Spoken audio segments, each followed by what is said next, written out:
إذاعة القرآن الكريم من القاهرة.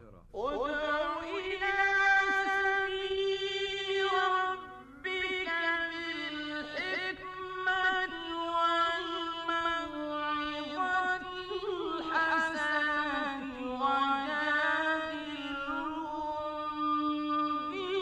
بالتي هي أحسن. حوار العقل. حكمة الله أحكمت كل أمر فاستمرت لروحها الحكام. حوار العقل برنامج يعده ويقدمه أحمد عبد الظاهر. بسم الله الرحمن الرحيم. أيها الإخوة المؤمنون، السلام عليكم ورحمة الله وبركاته، وأهلا ومرحبا بكم معنا في هذا اللقاء الذي يسرنا أن يكون معنا فيه الأستاذ الدكتور محمد داود، الأستاذ بجامعة قناة السويس. أهلا وسهلا ومرحبا دكتور محمد. أهلا ومرحبا دكتور محمد، ونحن في برنامجنا هذا نحاول أن نرد على بعض الشبهات التي يثيرها المغرضون والمحاولون للطعن في الإسلام بحجة وبلا حجة في معظم أوقاتهم. يقولون إن القرآن الذي بين أيديكم يدعو إلى الخضوع والخنوع، ويستشهدون على ذلك أو يستدلون عليه بأنه لم ترد لفظة واحدة تشير إلى معنى الثورة في القرآن الكريم، فيقولون إن هذا داع ودافع لكي يظل الناس مستكينين لا يثورون على الظلم. بسم الله الرحمن الرحيم، والحمد لله رب العالمين، وصلى الله وسلم وبارك على سيدنا محمد رحمة الله للعالمين، وبعد. أخي الكريم، العبرة بالمعاني وليست بالألفاظ، فالقرآن كله ثورة على الظلم وعلى الفساد، وكل ما نهى عنه القرآن الكريم هو لون من الثورة الإيجابية لهدم الفساد. لكن القرآن يهدم الفساد من دخائل الناس حين يبين السوءات والعاقبة والمآل والأضرار التي تنجم عن هذا الفساد وعن ذلك الظلم. ولا يكتفي القرآن بالنصف الأول من الثورات وهو الهدم، وإنما يركز القرآن في معنى الثورة الكاملة على معنى البناء والإصلاح.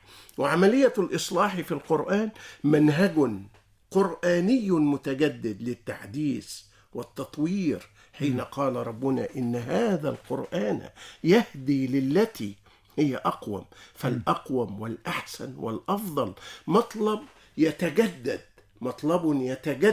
في كل عصر وفي كل مكان، لتأخذ الأمة بالمقدمة بين الأمم من خلال عمليات التجديد والتحديث والتطوير والتنمية والبناء إلى آخر ذلك. إذن هنا فالثورات ليست هدفا في ذاتها، وإنما هي وسيلة لتحقيق العدل في المجتمع. نعم. والقرآن يتناول مسألة الإصلاح والبناء بمنهج متفرد. يعني مسألة العدالة الاجتماعية التي ينادي بها الناس، القرآن يعالجها بمنهج متفرد من خلال الزكاة والصدقة، حين تحتوي أصحاب الحوائج وأصحاب الفقر وتقيم لهم مشروعات. فكرة المشاريع الصغيرة هي فكرة محمدية للرجل الذي جاء إلى النبي واشترى له قدوما وأقام له مشروعا. القرآن يعالج بمنطق الزكاة الذي يبني في المجتمع ويحتوي الحالات. فالناس هنا ليسوا في حاجة إلى ثورة عارمة يهدمون فيها أو يصنعون أو كذا، لأن القرآن يعالج هذه المسألة. مما يتميز به الفكر الإسلامي والفكر القرآني أن مرحلة الإصلاح ومرحلة البناء تحتاج إلى استقرار، فالإصلاح في إطار الاستقرار، لأن حقيقة تاريخية وحقيقة علمية وحقيقة إيمانية بدون استقرار لن يكون هنالك بناء لقدرة الوطن والقدرة الإيمانية والسياسية والعسكرية وكل أنواع العلمية وكل أنواع القدرة. وأعدوا لهم ما استطعتم من قوة. بناء القدرة للأمة لا يكون إلا في إطار الاستقرار. لو شاهدنا التاريخ، الإنسان في البداية كان يعيش على الصيد، ثم ارتقى بالاستقرار شيئا فأصبح يتحول إلى الرعي، ويأنس ببعض الحيوانات، ثم زاد استقراره حول الأودية والأنهار ونحو ذلك، فكان مجتمع الزراعة ثم مجتمع الزراعة ثم مجتمع والمجتمعات الصناعة. الحضرية دكتور مجتمعات محمد الحضارية. كلها ظهرت على ضفاف الأنهار التي فيها ثبات واستقرار. يعني الاستقرار، الإصلاح في إطار الاستقرار. ويوم أن تفقد الأمة معنى الاستقرار فلا إصلاح ولا تنمية ولا بناء. والثورة المستمرة في إطار معنى الهدم إنما هي فوضى وهدم مستمر وضياع للوطن وضياع للكل. إنما الحكمة في أن الإصلاح يكون في إطار الاستقرار، وهذا من بيان ربنا سبحانه وتعالى في القرآن الكريم، وهذه حقائق تظهر لكل ذي عين.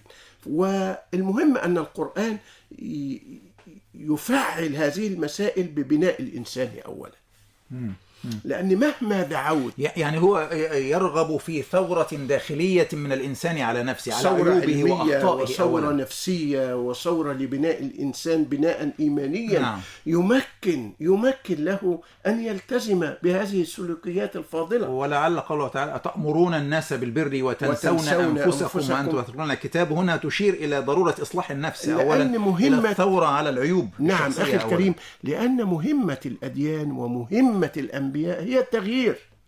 التغيير من كل صور الفساد وكل صور الظلم وكل صور السلبية إلى كل صور الصلاح والهداية. يقول تعالى: لقد من الله على المؤمنين إذ بعث فيهم رسولا من أنفسهم. انظر إلى أدوات الإصلاح: يتلو عليهم آياته ويزكيهم ويعلمهم الكتاب والحكمة وإن كانوا من قبل لفي ضلال مبين. انظر إلى التحول من الضلال المبين والفساد والظلم إلى الصورة الإيمانية المشرقة.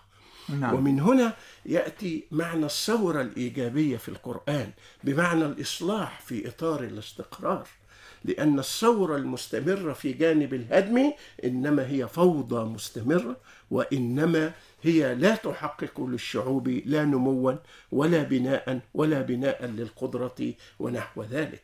والعبرة دائما بالمعاني وليست العبرة بالألفاظ، لأن اللفظ قد يستحدث وقد يأتي لفظ وتتغير المعاني. نعم. واللفظ في كل مرحلة زمنية يرتدي من المعاني لباسا جديدا ودلالات جديدة تناسب السياق الزماني والمكاني والثقافي الذي يكون فيه. نعم. إخوة الإيمان والإسلام، في ختام حلقتنا هذه نتقدم بالشكر للأستاذ الدكتور محمد داود، الأستاذ بجامعة قناة السويس، ونشكر لكم، والسلام عليكم ورحمة الله وبركاته. حكمة الله أحكمت كل أمر فسلامات لروحها الحكام. حوار العقل، برنامج يعده ويقدمه أحمد عبد الظاهر.